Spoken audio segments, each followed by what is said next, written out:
Two does a new series called Thomas Onden's Go Push Long Reviews.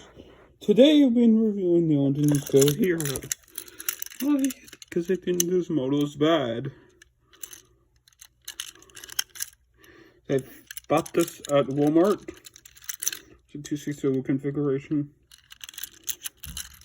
I'm gonna use 2 wheels, yeah, bro.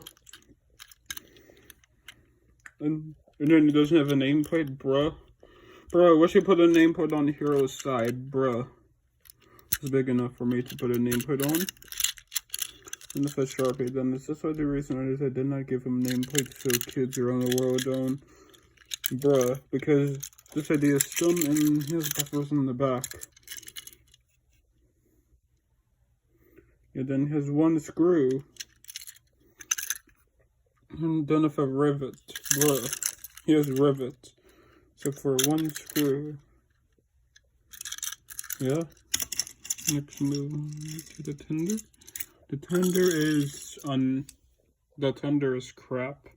It's too short. What the fudge? Bro, it has buffers on the back and the front of the tender. Yeah, it's also detailing, yeah. It's like how the buffers right here, then I have a triangle screwdriver. So yeah. Sorry, I need to connect.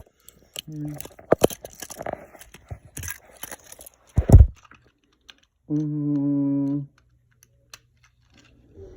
thing that really bugs about this engine is is that part of the running board is gray.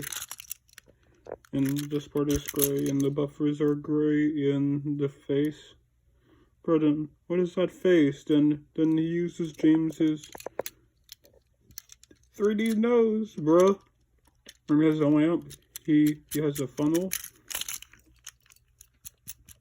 Has a dome.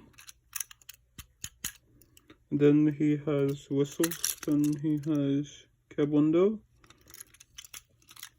Hope you enjoyed this Onden's Go review. Bye.